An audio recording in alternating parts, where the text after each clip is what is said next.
Olá, compatriotas! Você está no canal A Voz da Legalidade e estamos em mais uma edição do quadro Opinião em Pauta. Eu sou Noé Gomes e convido você para que deixe o seu like, que deixe a sua inscrição também aqui no nosso canal. E é claro, fique à vontade para comentar aqui sobre esse vídeo, né, o que você pensa de maneira democrática e respeitosa, que é muito importante. E é claro, se você gostar desse conteúdo, né, claro, compartilhe nas suas redes sociais, que é muito importante para que a gente possa ter a possibilidade de ampliar o nosso debate. Enfim, meus caros compatriotas, nós precisamos olhar para as coisas com muito cuidado. A gente precisa cuidar para não cairmos em engodos ou em falas preconceituosas. Uma dessas falas preconceituosas é a tal, né, chamada visão anti-identitária, né? O discurso anti-identitário. Esse discurso anti-identitário é aquele discurso que diz o seguinte, né? Preconiza que nós temos que falar das questões estruturais. E que o PND, Projeto Nacional de Desenvolvimento, ele é um projeto que não abre espaço para questões ditas identitárias ou menores. Que nós precisamos pensar em desenvolver o Brasil para daí sim nós falarmos dessas questões. E que essas questões despolitizam as pessoas, que despolitizam a esquerda. A questão das chamadas pautas identitárias não está exatamente nelas em si, mas a forma como a gente aborda elas. Eu tenho falado isso reiteradamente. As pautas chamadas identitárias, como, por exemplo, a questão dos direitos humanos, a questão da violência contra a mulher, do racismo estrutural, dos povos indígenas. Essas questões foram muito mal colocadas pela esquerda. E esta má colocação dessas pautas na sociedade pela esquerda acabou gerando um sentimento de repulsa por parte do cidadão médio, daquele cidadão que não tem informação política e que daqui a pouco começa a se enfarar, né, literalmente a ficar enjoado com aquelas mesmas narrativas, quase que colocando todos esses como vítimas, sem um encaminhamento para estas camadas às quais se defendem, né, às quais há esse posicionamento. E isso gera na sociedade um sentimento de, pô, isso aqui não é tão importante. O cara fala em direitos humanos para defender bandido. E aí é o que vem, né, se cristalizou no popular. Graças, é claro, a figuras como Luiz Carlos Alborguete, o próprio Bolsonaro, né, aquele Conte Lopes, deputado estadual lá do São Paulo, né, são figuras que têm uma penetração no espectro popular e que colocaram essas pautas quase que criminalizando elas. Só que estas pautas, elas são importantes sim. São tão importantes quanto pensar um projeto de desenvolvimento de nação no âmbito econômico. Nós precisamos pensar na estrutura macroeconômica do Brasil, sem dúvida nenhuma. Agora, excluir este segmento ou esses segmentos para o desenvolvimento do Brasil é um erro que não pode ser cometido. As pautas, elas são importantes se atreladas a questões estruturais. Então, por exemplo, quando nós falamos em acesso à saúde pública, quem é que não tem acesso à saúde pública hoje? Essas são as comunidades pobres, geralmente comunidades negras. A violência contra a mulher, ela não é notificada. Aonde? Geralmente também nas comunidades mais pobres.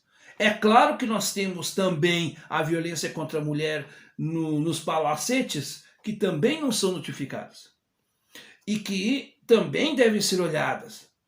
Mas quando a gente estereotipiza algum segmento, dizendo que, por exemplo, o segmento LGBTQI+, é um segmento que só, né, se fantasia, é um segmento que até é meio promíscuo, né? Enfim, aí qual é o discurso que nós temos dos chamados conservadores, que também não são nem conservadores, na verdade são reacionários, é de que esse segmento é um segmento promíscuo, que é um segmento que não defende os valores morais. Então começa a criar uma ojeriza a esses segmentos. E também, às vezes, as formas como esses segmentos se apresentam se tornam antipáticos para a população. Eu, por exemplo, já vi várias manifestações feministas e eu sou um defensor do feminismo. Mas há formas também que você faz a manifestação muito agressiva. E aí a população ela não se sente representada. Quando a gente faz uma manifestação, a gente tem que pensar como é que vai chegar a nossa mensagem para o outro. E aí foi o erro da esquerda.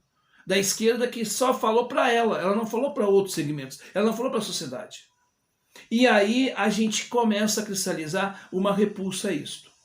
Mas essas pautas são fundamentais para pensarmos um desenvolvimento. Porque qual o tipo de desenvolvimento que eu e você defendem? Nós defendemos o desenvolvimento humano, no sentido em que o ser humano se coloque no centro da pauta. E, portanto, as ditas pautas identitárias, que são combatidas por alguns segmentos que se dizem trabalhistas, por exemplo, esses segmentos excluem elas como pautas humanas. Por quê? Porque elas acham que o desenvolvimento são números frios. É o PIB que está alto, é o câmbio, não sei o quê. Tudo isso é importante, mas não adianta nós termos um PIB alto se nós não temos o desenvolvimento social. Não adianta números de economia bons se não chega esses números na realidade do povo brasileiro. Então, a gente tem que pensar que essas pautas, sim, são importantíssimas. Por quê? Porque quem se diz progressista tem que ter o olhar humanista. E, portanto, eu tenho que me sensibilizar com o que acontece hoje com o chamado feminicídio. O que acontece hoje com a questão de toda a forma de ofensa, de toda forma de perseguição, de tortura, inclusive, né, que nós temos visto por parte do segmento LGBTQI+. Quantos travestis são mortos?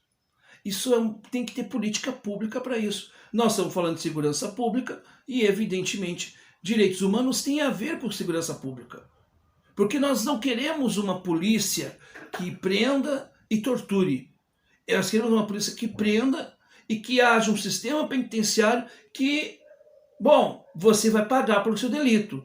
Mas o Estado não pode ter um juiz fardado e que diga: este merece viver, este merece morrer. Porque como a gente deixou o discurso, o debate da segurança pública, melhor dizendo, de lado, nós deixamos o campo aberto para quê? Para a milicialização das polícias militares. Então, nós precisamos retomar o debate. Ou a gente retoma o debate, ou a gente entrega por outro lado. Assim como a questão do voto impresso tem que ser debatido à esquerda também, e não deixarmos nas mãos do Bolsonaro. As pautas ditas identitárias, numa concepção de projeto, têm que ser debatidas pela esquerda. E nós que somos trabalhistas, nós precisamos debater essas pautas. Simples assim, não há mistério nisso. Aí esse discurso anti-identitário diz que nós temos que pensar na estrutura, que nós temos que pensar no PND. E tem gente que fala no PND, mas nunca leu uma página do livro do Ciro. E quer falar de PND. O PND não é um projeto completo. Ele é um projeto que ele se desenvolve. Ele tem que ser completado. Então nós temos que completar com essas pautas. Mas de uma outra maneira, a abordagem dessas pautas devem ser pensando como essas pautas devem estar encaixadas no contexto geral, no dorso, vamos dizer assim. Políticas públicas de segurança, sim, envolve comunidades de fragilidade política e social.